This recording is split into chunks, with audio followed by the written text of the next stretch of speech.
నమస్తే అండి. ఏదైతే ఆర్కే రోజా గారు మాట్లాడుతూ 175 నియోజకవర్గాల్లో ఇటు టీడీపీకి కానీ జనసేనకి కానీ అసలు అభ్యర్థులే లేరు, అభ్యర్థుల కొరవ వాళ్ళకి వచ్చింది అని చెప్పేసి కూడా ఆవిడ మాట్లాడుతూ ఉన్న పరిస్థితి. తెలుగుదేశం మహిళా కార్యకర్తగా ఏ విధంగా చూస్తారు అసలు ఈమె వ్యాఖ్యల్ని? ఏమండి, ఇప్పుడు రోజా ఒకటే అనుకుంటుంది, గతంలో కూడా కుక్కలాగా ఇది మురిగినంత వల్లనే మరి సీట్ ఇచ్చాడు జగన్మోహన్ రెడ్డి. ఇప్పుడు ఎలాగో రోజాకి అన్పాపులర్ అయిపోయింది, పబ్లిక్లో ఎటువంటి రెవల్యూషన్ వచ్చింది, రోజాకి పబ్లిక్లో ఎటువంటి వాల్యూ లేదు, ఈసారి సీట్ ఇవ్వరు అని చెప్పేసి బయట పబ్లిక్ టాక్. అది గమనించి మళ్ళీ ఇలాగే విస్తృతంగా మరి మురుగుతూ ఇష్టం వచ్చినట్టు మరి తెలుగుదేశం పార్టీ అభ్యర్థుల్ని, జనసేన పార్టీ అభ్యర్థులు అసలు అభ్యర్థులే ఉండరు అని మరి పబ్లిక్ రెవల్యూషన్ తీసుకురావాలని చూస్తుంది. అలాంటిది ఏం కుదరదు. ఎందుకంటే అమ్మ రోజా, నువ్వు చేసే వేషాలన్నీ పబ్లిక్ అంతా చూస్తూనే ఉన్నారు, నీ ముఖాన్న ఉమ్మూస్తున్నారన్నమాట. ఈరోజు కనుక నీకు గనక వైసీపీలో సీట్ ఇవ్వకపోతే ఇంటికుడికి బంటికుడికి రెండింటికి చెడిపోతావు నువ్వు. ఆల్రెడీ తెలుగుదేశం పార్టీయే పార్టీ నుంచి బహిష్కరించింది నిన్ను. ఈసారి వైసీపీ పార్టీ కూడా నిన్ను బహిష్కరిస్తే కుక్కల చింపిని ఇస్తరవుద్ది నీకు. ఎందుకంటే ఎక్కడికి వచ్చినా సరే తెలుగు మహిళలు కానీ ఆంధ్ర మహిళలు కానీ నీ మొహాన్న ఉమ్మూసే పరిస్థితి ఎదుర్కొంటామని తెలియజేస్తున్నాము. ఇక నుంచి అన్న నోరు అదుపులో పెట్టుకో, నీకు సీటు రాదు. ఎంత కుక్క నాకుళ్ళు నాకినా సరే నీకు సీటు రాదు. అదంతా ప్రజలందరూ గమనిస్తూనే ఉన్నారు. ఒళ్ళు దగ్గర పెట్టుకుంటే మంచిది, లేకపోతే నీకు దేశశుద్ధి చేసే రోజుల దగ్గరకు వచ్చి నేను తెలియజేస్తున్నాం. ముఖ్యంగా కుప్పం నియోజకవర్గంలో 2024 ఎలక్షన్లో చంద్రబాబు నాయుడిని ఫుట్బాల్ ఆడతారు కుప్పం నియోజకవర్గానికి సంబంధించిన ప్రజలు అంటూ కూడా ఇదే ప్రెస్ మీట్లో ఆవిడ మాట్లాడుతూ ఉన్నారు. ఎలా చూస్తారు? ఏమండి, ఈ కుక్క మురిగినట్టు మురుగుతుంది రోజా. కుప్పం నియోజకవర్గంలో చంద్రబాబు నాయుడు గారిని ఒక దేవుళ్లాగా కొలుస్తారు. కుప్పంలో ఏ ఇంటి గడపకెళ్ళినా సరే ఆయనకి బ్రహ్మరథం పడతారు. ఎందుకంటే చంద్రబాబు నాయుడు గారు అంటే వాళ్ళకి దేవుడు లెక్క. అసలు ఆయన నియోజకవర్గంలో తొంగి చూడకపోయినా సరే, కుప్పం నియోజకవర్గంలో ప్రజల్ని కలవకపోయినా సరే, టైం లేక కలవకపోయినా సరే, చంద్రబాబు నాయుడిని ఆ నియోజకవర్గ ప్రజలందరూ కూడా ఒక దేవుడి లెక్క కొలుస్తారు. అత్యంత మెజార్టీతో కుప్పం రావటం ఖాయం. జగన్మోహన్ రెడ్డి కడపలోనే మెజార్టీ తీసుకురాకోకుండా, డిపాజిట్లు లేకోకుండా ఓడిపోవడం ఖాయమని పబ్లిక్ టాకు. అది గమనించుకో. ఎందుకంటే కడప నియోజకవర్గంలోనే జగన్మోహన్ రెడ్డికి డిపాజిట్లు కూడా రావని చెప్పుకుంటున్నారు. నువ్వు కడప నియోజకవర్గంలో తంటాలు పడి ఎట్లాగొట్లా ఒక సీట్ అన్న గెలిచి చూపించు. ఖబర్దార్ జగన్మోహన్ రెడ్డి. ఈ రోజున తెలుగుదేశం ప్రజలందరూ కూడా మరి ఒకే నినాదంతో ఉన్నారు.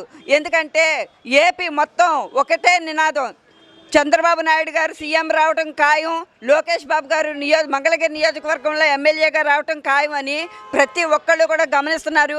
నువ్వు చంద్రబాబు నాయుడు గారి మీద 53 రోజులు రిమాండింగ్లో తీసుకున్నావు. ఎటువంటి మరి ఎఫ్ఐఆర్ ఫైల్ అవ్వలేదు, ఛార్జ్ షీట్ ఫైల్ అవ్వలేదు, ఒక్కటి కూడా నిరూపణ చేయలేకపోయావు. ఎందుకంటే ఆ దుస్థితి నీకు పట్టింది. ఏదో చేద్దామని అనుకున్నావు, అది నీకు శాపంగా మారింది. ఇటు మరి తెలంగాణ ప్రజలు కూడా నిన్ను తిప్పికొట్టే రోజులు దగ్గరకు వచ్చినాయి. అలాగే లాస్ట్ ఇయర్ ఎలక్షన్స్లో చూసావు, నువ్వు తెలంగాణలో డిపాజిట్లు లేకుండా పోయినాయి. ఇప్పుడు ఆంధ్ర ప్రజలందరూ కూడా గమనిస్తున్నారు.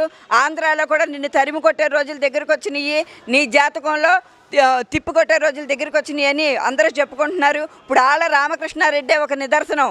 ఎందుకంటే ఆళ్ళ రామకృష్ణారెడ్డికి తెలిసిపోయింది, నేను అలాగో డిపాజిట్లు లేకుండా ఓడిపోతానని తెలిసిపోయి ఆయన అఫీషియల్గా తప్పుకున్నాడు.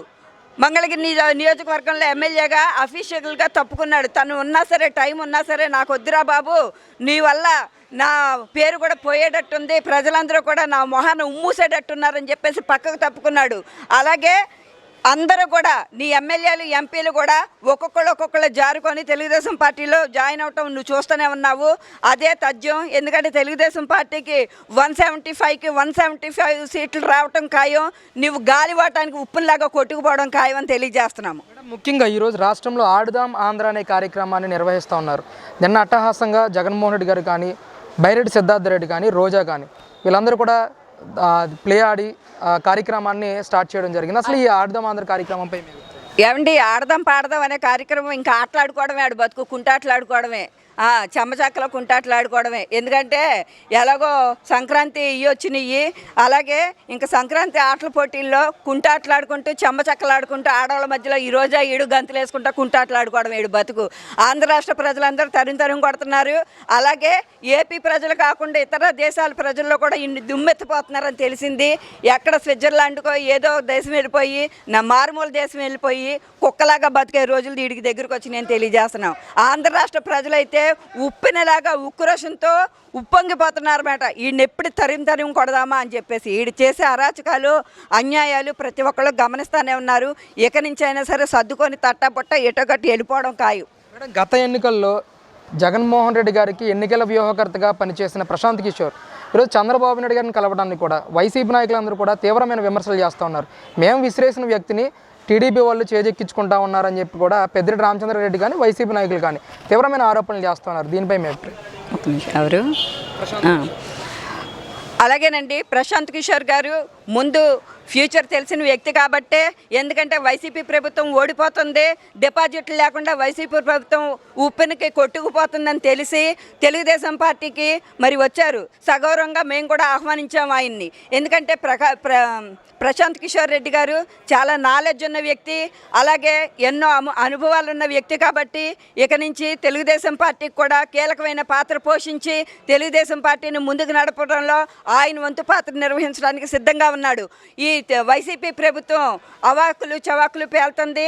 ఆ అవాకులు చవాకులని కట్టిబెట్టి నోరు మూసుకుంటే మంచిదని తెలియజేస్తున్నాం. ఎంతమంది పీకేలు వచ్చినా కానీ ఏదైతే జగన్మోహన్ రెడ్డి గారిని వెంట్రుకు కూడా పీకలేరనే విధంగా కూడా వైసీపీ మహిళా మంత్రులు కానీ వైసీపీ నాయకులు కానీ తీవ్రమైన ఆరోపణలు చేస్తూ ఉన్నారు. అమ్మా, వైసీపీ మంత్రులారా, మీరు ఎంట్రుకలు కూడా పీకలేరని చెబుతున్నారు. అలాగే వైసీపీ ఎంట్రుకలు పీకి పీకి పీకి పీకి వైసీపీని మట్టుమాయం చేశారు. ఈ ఎంట్రుకలు పీకే కార్యక్రమం మీకే తెలుసు. ఆ పీకుతా కూర్చోండి. ఇంకా మేడం, ఆఖరిగా టీడీపీ జనసేన పొత్తుని ప్రజలు ఎంతవరకు విశ్వసిస్తున్నారు, ఎంతవరకు స్వాగతిస్తారంటారు? అసలు టీడీపీ జనసేన పొత్తు అంటేనే ఒక సంచలనాత్మకమైన విషయం అండి ఇది. ఎందుకంటే ఒక రాక్షస పరిపాలన, ఒక దుర్మార్గ పరిపాలన అంతమొందించడానికి టీడీపీ జనసేన కలిసి ప్రయాణం చేయడానికి సిద్ధపడ్డారు. ఎందుకంటే ఒక దుర్మార్గుణ్ణి కాల రాయడానికి, ఒక దుర్మార్గుణ్ణి మట్టు పెట్టడానికి, మరి అలాగే శక్తులన్నీ కూడగట్టుకొని టీడీపీ జనసేన ప్రయాణం అనేది చాలా ఇదిగా జరుగుతుంది. ఎందుకంటే ఇప్పుడు ఆంధ్ర రాష్ట్రంలో టీడీపీ జనసేన కలిసి 175 సీట్లకి 175 సీట్లు సంపాదించి ఆంధ్ర ప్రజలను రక్షించడమే తక్షణ కర్తవ్యంగా పెట్టుకున్నారు. ఇదేంటంటే రాజకీయ సులభం కాదు, ఎటువంటి రాజకీయ ఎత్తుగడలు కాదు. ఎందుకంటే ఒక్కటే, ఆంధ్ర రాష్ట్ర ప్రజలను రక్షించాలి, ఆంధ్ర రాష్ట్రాన్ని ఉత్తేజపరచాలి, ఆంధ్ర రాష్ట్రాన్ని కాపాడాలనే సదుద్దేశంతో జనసేన టీడీపీ పొత్తు పెట్టుకున్నారు. ఇది తథ్యం. గెలవటం టీడీపీ జనసేన తథ్యం అని తెలియజేస్తున్నాం.